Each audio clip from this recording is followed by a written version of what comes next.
Auzubillahiminash-shaytanir-rajim. Bismillahir-rahmanir-rahim. Assalamu alaikum, dear students. Hope you are all fine and having good health. We have started parts of speech and now we are doing detail of everyone, because you know everyone is so important and having types, forms and uses. Today's topic is verb plus types of verb.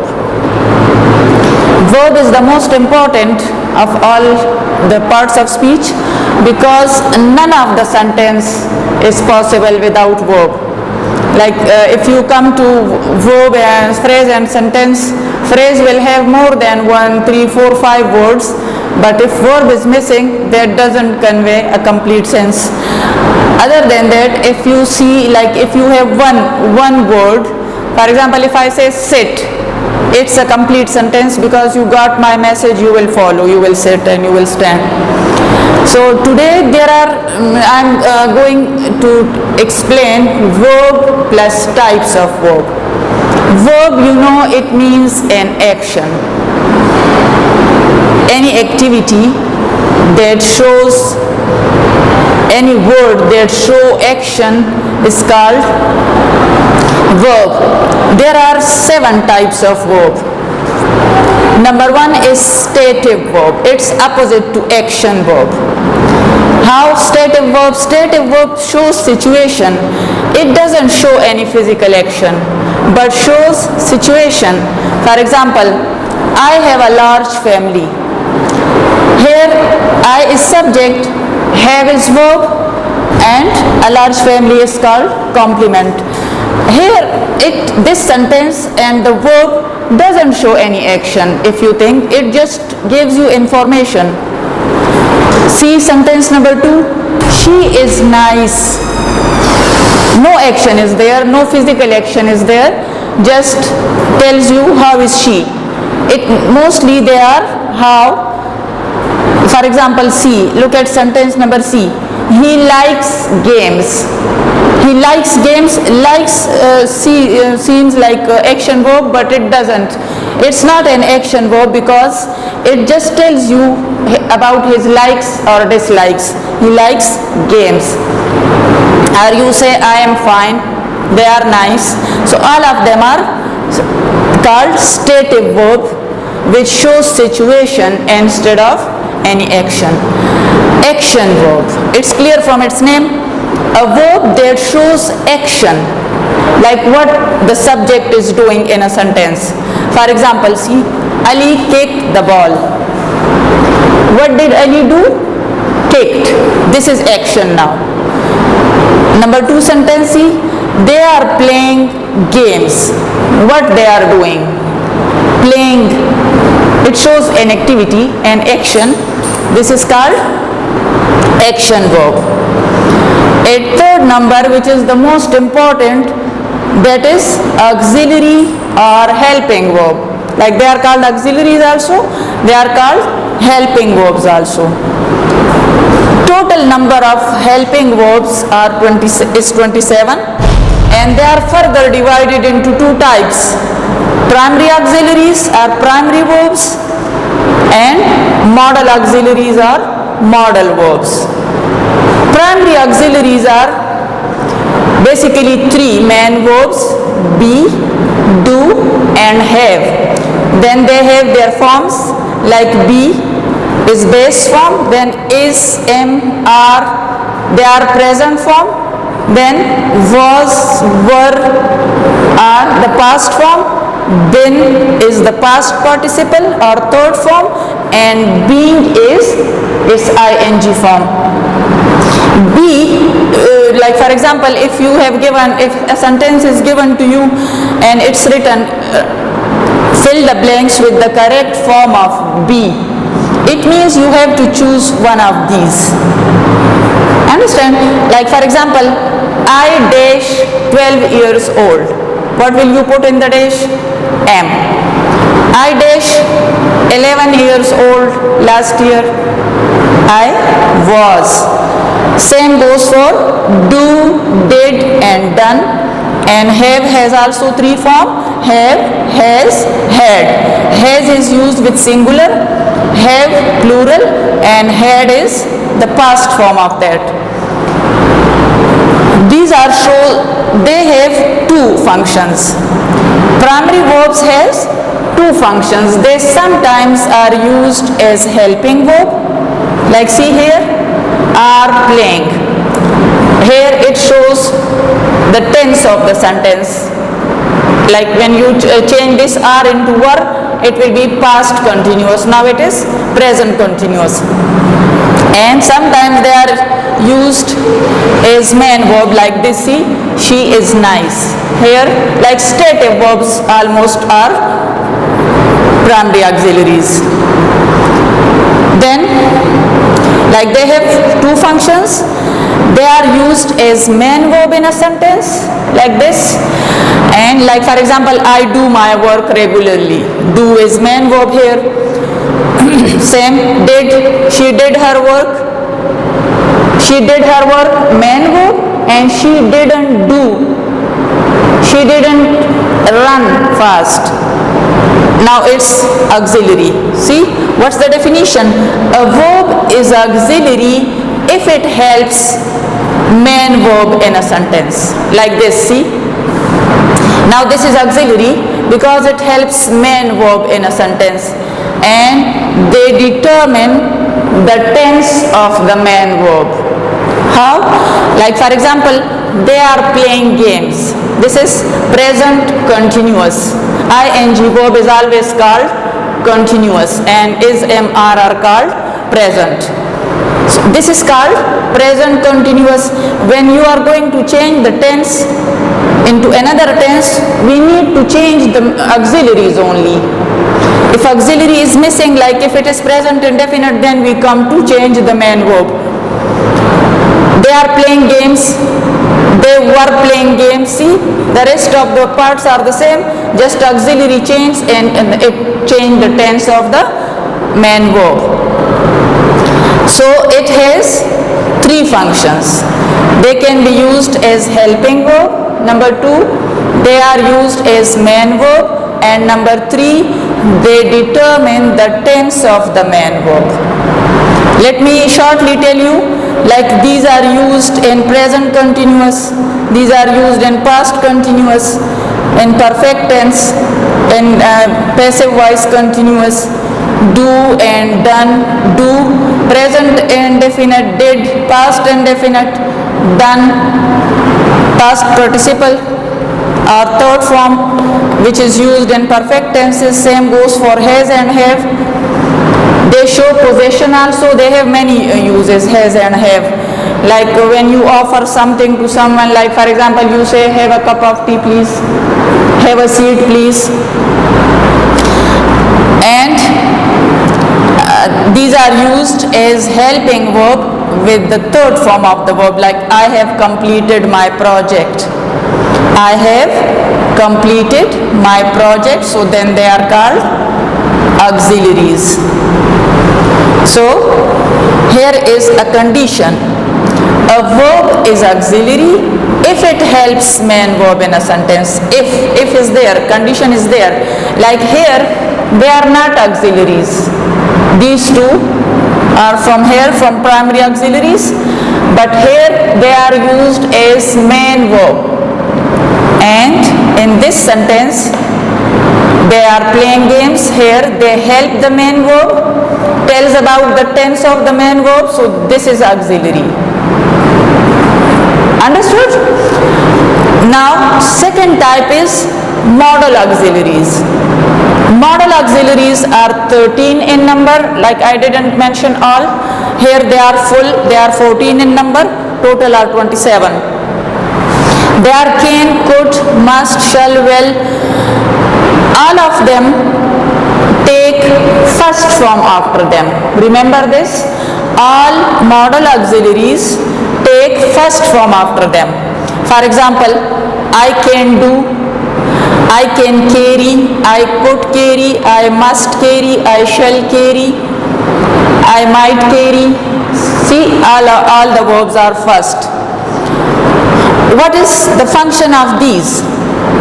Modal verbs show mood or attitude of the speaker. How?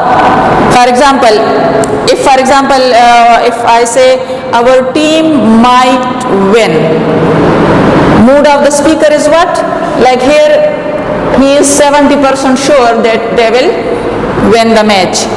You may come in. See, here it's permission. You may come in.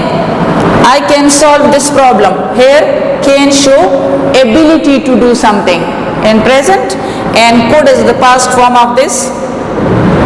It shows ability to do something in the past. Same, shall and will are used for future indefinite tense. So all these like may, might, can, carry, they show possibility, ability, permission, or mood. What is mood? Attitude of the speaker. Understand? And all of them, when you are going to change a sentence into past, you will change the auxiliary. The rest of the sentence will be the same. Like if you want to change this into past, you will change can into could. I could solve this problem. You might come in. Understood? Let's revise. Verb, auxiliary or helping verb. How is the definition? A verb is auxiliary if it helps main verb in a sentence. For example, see, they are painting the chairs, they are helpful. Both are, but in this case, this is main verb, and here it helps the main verb and tells you about the tense which is present continuous. Whenever there is ing verb, you will call that continuous.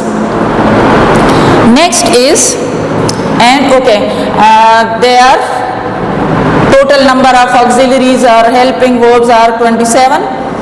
There are 14, like be, their different forms are given, is, am, are, 3 present form like he is, she is, I am, they are, he was, they were, like this, and been, being, and do. Basically you will learn it like this: be, do, have, main 3 verbs, and then write the different forms of that. Then modal auxiliaries, second type, which are may, might, can, could, must, shall, will, etc. They are 13 in number, and they show mood or attitude of the speaker. Next is transitive verb. How? Transitive verb means a verb that needs an object. Stress is here, that needs an object to complete its sense. Like without object, it doesn't convey a complete sense. For example, she baked a cake. Here, the action shifts from subject to object. Subject is doer of an action, then verb, then to what and to whom the action is done is called object. A doer of an action. Who does that action in a sentence? Like who baked? She is subject. What did she do? Baked. This is verb. And what did she bake? A cake. If for example we take out object from here, she baked. She baked is incomplete. You will ask question, what did she bake? Like when question arises, what did she do? What did they? Why did they? To what or to whom the action is done? If it is missing and the sense is incomplete, it means this is transitive. Like the verb baked is transitive because the action shifts from she to cake. Cake is the receiver. It is baked. And intransitive verb. Okay, she gave me a book. Another example. She gave incomplete. See, when question arises, what did she give? Then it means this is transitive verb. It is incomplete without. Here you have 2 objects. What did she give? A book. To whom she gave? Me. This is called direct object. This is called indirect object and direct object. 2 objects are there. Non-livings are direct, or persons are indirect. So you have some examples like hit, gave, carry, climb, make, etc. These are all transitive verbs because whenever these are used in a sentence, they must take object after them. Sometimes we have, sometimes some verbs are permanently transitive like this, some are permanently intransitive like they are always used without object. And some verbs, for example, eat, they were busy in eating. Now this is the intransitive, and they are eating lunch. Now it's transitive. See, eating what? Lunch. And in the first sentence, they are busy in eating. There is no object in that. So some verbs are performing double functions, like they are sometimes transitive, sometimes intransitive. Intransitive verb, it's the opposite of that. A verb that doesn't need an object to complete its sense. Like they are fine without without object. For example, they convey their meaning without object. How? For example, and here the action stays with the subjects and doesn't shift to any object because it's missing. What is object? The receiver of an action. If object is there, that is transitive, so it doesn't shift from subject, it stays with the subject. For example, they are walking beside the river. They are walking, it's okay. If beside the river is not there, still it's okay up till here. No need to give an object to it. Same, the baby is crying for milk. The baby is crying. For milk is not object, okay, it's complement. Because it doesn't receive any action. The baby is crying, his crying is not shifting to any other person. So there is no receiver of an action. And some verbs, intransitive verbs, examples are live, die, sleep, sit, stand, etc. You have to practice them and to find some other verbs like this. Now, coming to different forms of verb and their uses. Any verb has, okay, another type of verb is regular verb and irregular verb.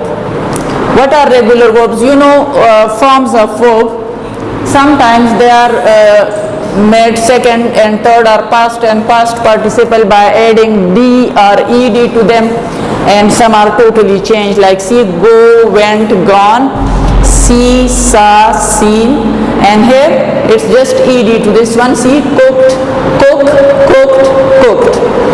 These are called regular. Like the regular way of making past and past participle is adding d or ed to the first form of the verb or to the base form. These are regular verbs. Other than this way, for example, come, came, come. In some of the cases, you will get first and third are same. Sometimes second and third are same. Sometimes they are totally different. Sometimes all the three are same, like put, put, put, cut, cut, cut, etc. So if they are not with this form, they are called regular verbs, and other than this, they are called irregular verbs.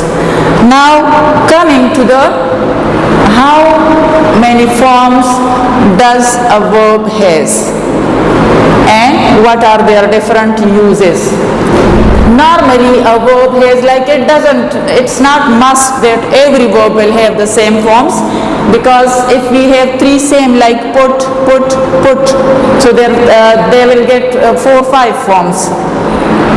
If they are like this, जैसे go, for example, go, went, gone, going. One is infinitive or base form, which is to go. When to is added before the first form of the verb, this is called infinitive, and it is used like because, show reason of the action. For example, if I say, why did you go to the ground? You will answer, I went to the ground to play games, to buy lunch. So this is used for showing reason or like because. Next is present form. In present form we have S or ES form, and this is called root form or base form. How they are used? Like if that is S or ES, it is used with the singular subject. For example, he goes, she goes, my sister goes, my mother works, my mother cleans. And without S or ES is used with plural subject like I, we, you, they, or the students, the girls, the boys. For example, my parents help me. My parents help me, no S. And so this is used with plural subject, this form is used with singular subject. Went, this is called past form or second form of the verb. When you want to change a sentence from present to past in indefinite tenses, the main verb is there, no auxiliary, so we are going to change the main verb from first to second and it changes into past. Third is past participle, which is called third form of the verb, that is gone. And where it is used, this is used in all perfect tenses with has, have before that. How? Like she has completed her project, I have done my work.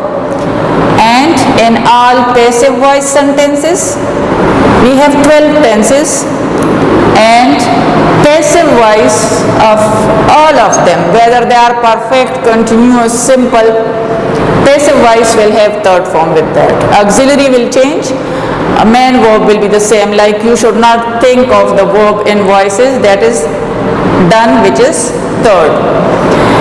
Third form of the verb, our past participle form, is used as an adjective also. For example, see, decorated classroom. Decorated classroom, broken cup. Classroom and cups are nouns, decorated and broken are adjectives, and they are past participle form or third form of the verb. So, third form has three uses in all perfect tenses, like present perfect, past perfect, and future perfect. Future perfect like will have done, will have completed. That will be explained inshallah when we will start tenses. So all these things will be clear. This will help you now, and when you will start tenses, these are helpful in that. ing form. ing form has many uses, which is going. ing is added to the base form. What are the uses of ing form?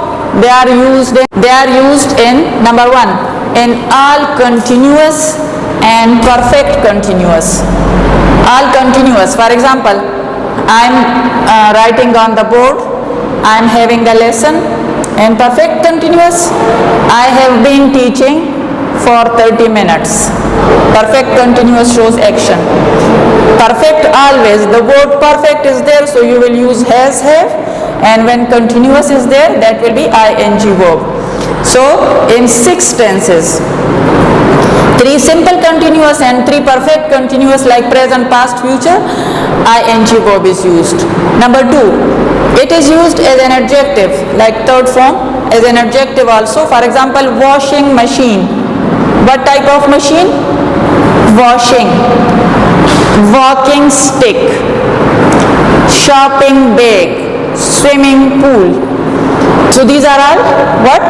Nouns. Sorry, adjectives. If noun is after that, that will be adjective. If they are used after is, am, are, was, verb, is work, place in a sentence after subject, that will be verb.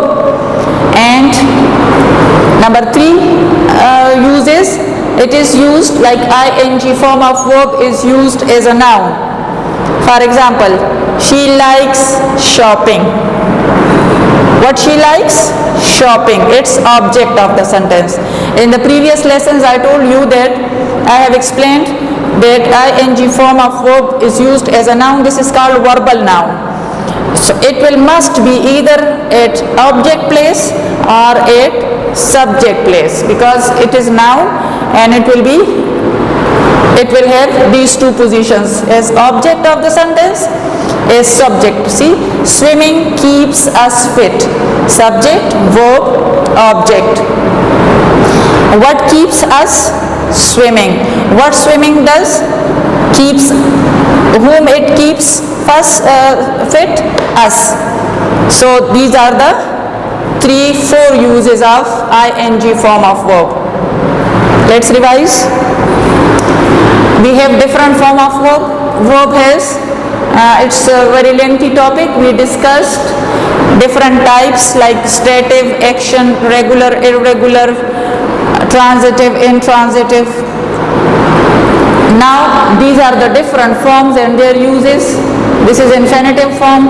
Infinitive form means when first form of the verb is used, to is used before the first form of the verb, it becomes infinitive and it doesn't change, because there is another verb. For example, she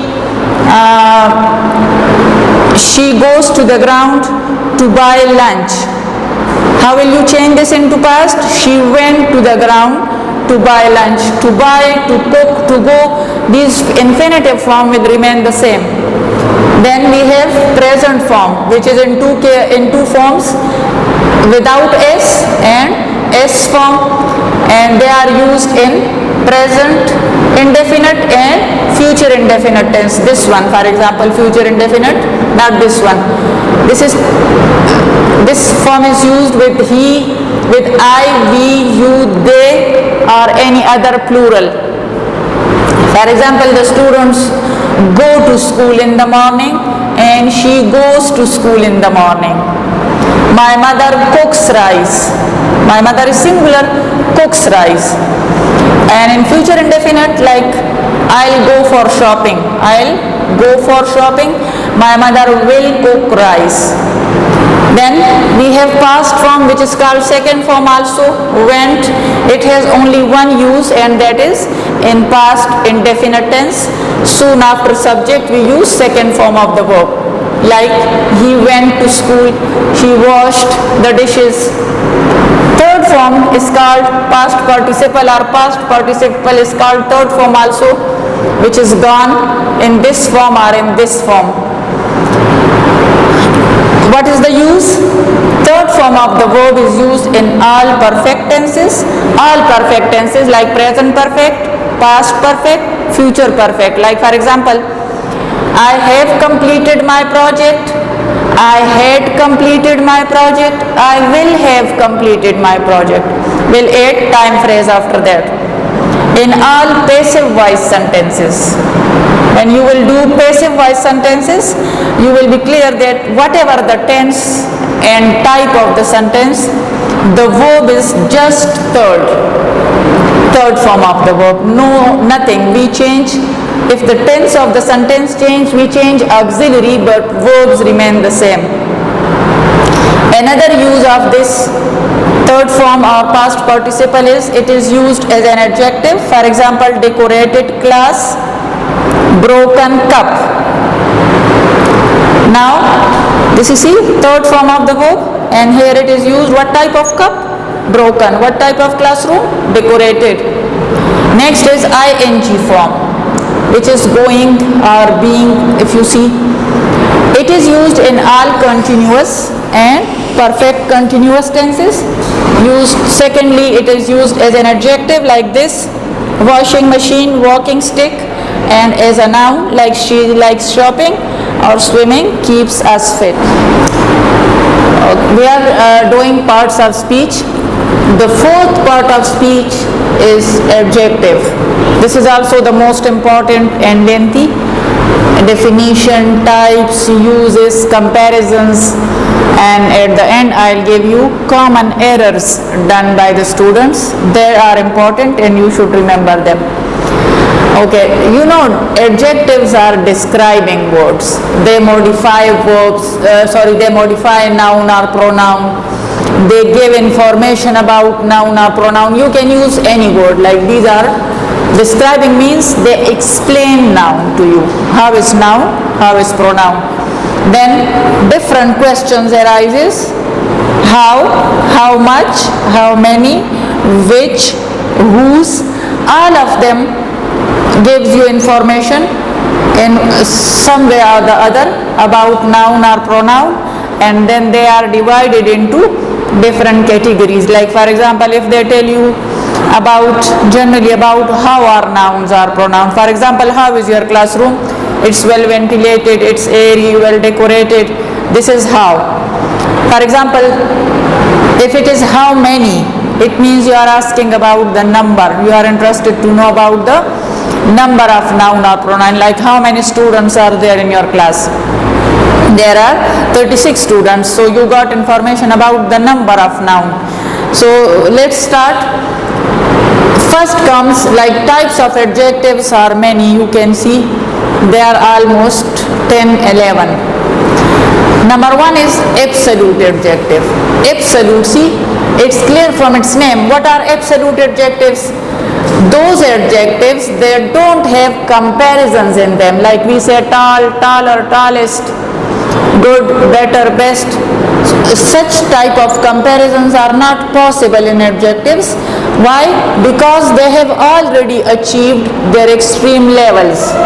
How? For example, when you say unique, there is like no comparison is possible. You can't say more unique or less unique. When it is unique, it means it is not in comparison with other things. It's already achieved its level and it is unique. Nothing like that. Same dead.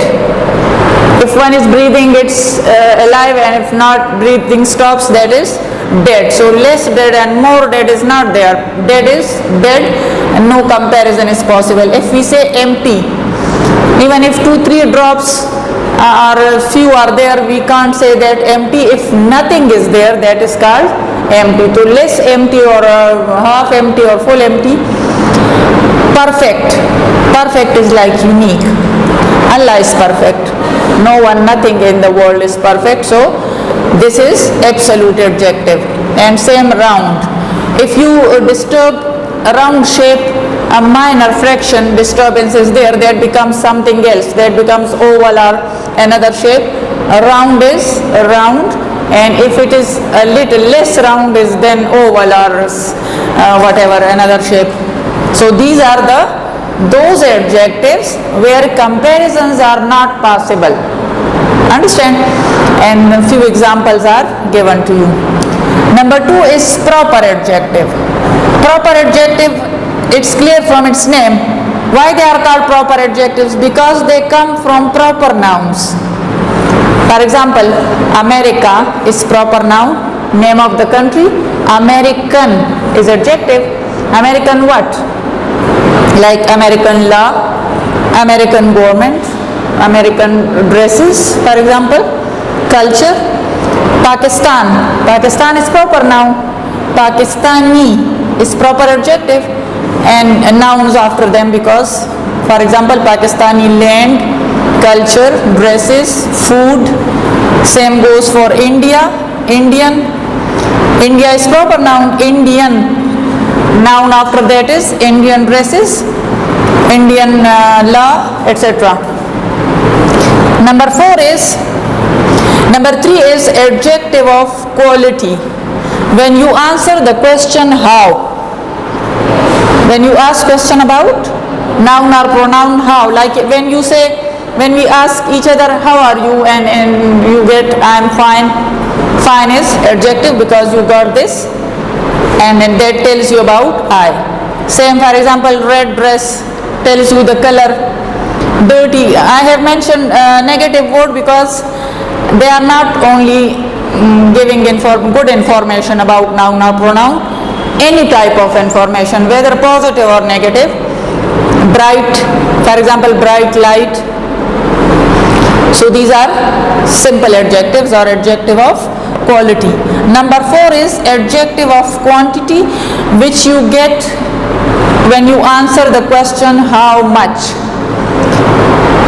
Remember, these are used for uncountable nouns like little. For example, little rice, more sugar, less salt, etc. So these 3-4 words show adjective of quantity. Quantity show and used for uncountable noun. Then we have, you can call it adjective of number or numeral adjective. When you answer the question how many, like as I asked you how many students are there in your class, or how many sisters and brothers do you have, so you will answer 3 brothers, 6 sisters, etc. Number 6 is demonstrative adjective. If you remember, we have done this under pronoun also, demonstrative pronoun. How will you differentiate this? Is adjectives, and it comes when you answer the question which. These are 4 only. As pronouns are 4, this, that, these, those. Same goes for adjectives. Please listen to this point carefully. How will you differentiate demonstrative adjective and demonstrative pronoun? Remember, pronouns replace noun. So in that case, this, that, these, those don't take noun after them, because pronouns are used or nouns. And in case of adjective, they must take noun after them, like which. This book is yours. Like which book is yours? This. These books are informative. Like which books are informative? These. And if you convert them into that, like for distant one thing is that, and for distant many things, more than one is those. These are 4 only. Next is regular adjective. We had regular, irregular verb, where the regular way of making past and past participle were adding d and ed to the first form of the verb. Same here.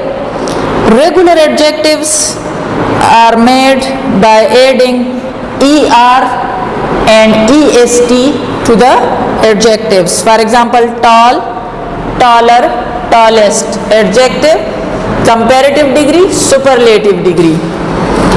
And pretty, prettier, prettiest. This is adjective, comparative, superlative. So those adjectives which make their comparative and superlative degree by adding er and est to the adjective, they are called regular adjectives. Understood?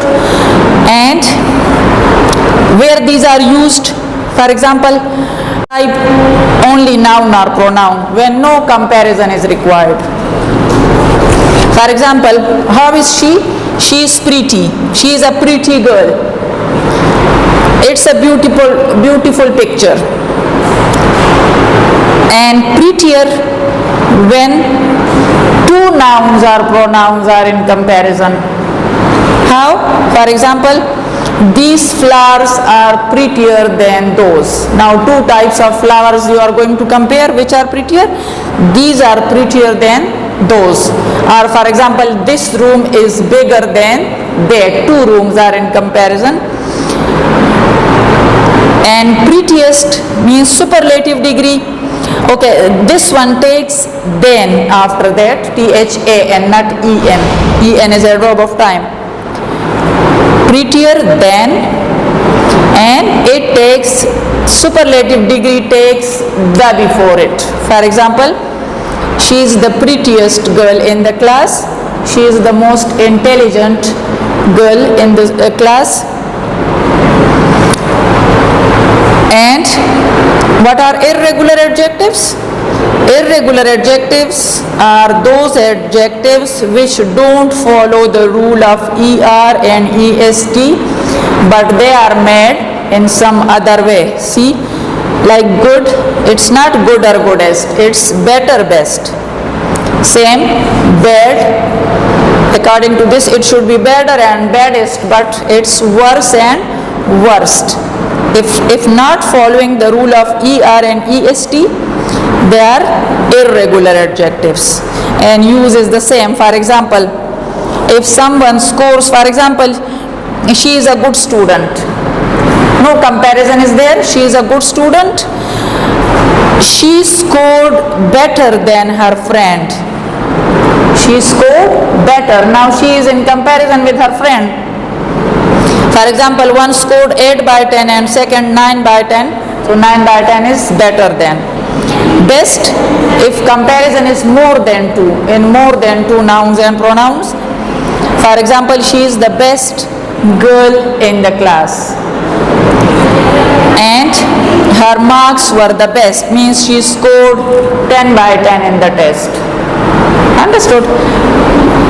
Good, better, best. And bad, worse, worst. For example, her score was bad. She scored 4 by 10. Worse is 2 by 10. For example, her score was worse than her sister. She scored bad. She scored worse, means 2 by 10. And what is the worst? She got 0 in the test.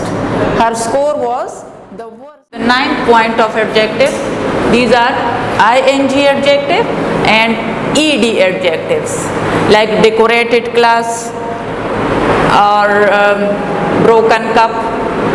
Ing adjective like swimming pool, walking stick. So what they say, for example, ing adjective give reason or cause in a sentence, and ed adjectives are the result or effect of that. Like when you are going to use them, how to use. When it show reason, you will use ing adjective. When it is effect, that will be. For example, see, we have 3 examples I have given. Boring, bored, they come from the verb bore. Exciting, it's from excite, exciting, excited. Same. Confuse, verb, confusing and confused. How cause and effect? See, like number 1, the movie was boring. It gives cause for what? For getting bored. So we were bored. Number 2, the professor's lecture was confusing. Cause, why? The cause of what? Why they were confused? Because the lecture was confusing. So the students were confused. Number 3, exciting and excited. The story was exciting, like opposite of boring, exciting. So the children were excited to listen. Like what was the reason of their excitement? Because the story was exciting. Number 10 is possessive adjectives. Possessive adjectives answer the question whose. Automatically we use possessive pronouns here, but in case of adjective, they will take a noun after them. I again say that some adjectives and pronouns are same. In case pronoun is used as a pronoun, they will not take noun after them. As an adjective, they will take noun after. For example, whose book is missing? Whose pen is missing? My pen is missing. My is possessive adjective. Same, their work was appreciated. Whose work was appreciated? Their. Their is possessive adjective here. My is possessive adjective. There are some other comparatives like senior, junior, inferior, superior, prior. They take to, not than. As we are going to compare, in comparisons we use than. For example, taller than, stronger than, when comparison in the 2 nouns or pronoun is meant. So in such cases, in case of these adjectives, they take to instead of than. For example, she is senior to me. 2 person, one is junior, one is senior. I am junior to them. Like for example, you are junior to class 10th. Class 10th is senior to you, not than you. Understood? And same goes for inferior, superior. This cloth is inferior to that. When 2 cloths, pieces of cloths are in comparison, inferior to and superior to. That is superior to this, and this cloth is inferior to that. Same goes for senior, junior, and the same. These adjectives, if they are in comparison, if comparison is meant, they will take two after them, and they are also used as an adjective simple, like when no comparison is required. For example, she is a senior teacher of our school and he is a junior clerk in his office. Understood? These were the adjectives and their types and some uses. And main points, mistakes always students do, they are like no two comparative degrees are used, nor two superlatives. As you say, the most best, it's wrong, the best. She is the most intelligent, most, either most or like one superlative, one comparative. Or you say she is more taller than, it's also wrong, she is taller than. Understood?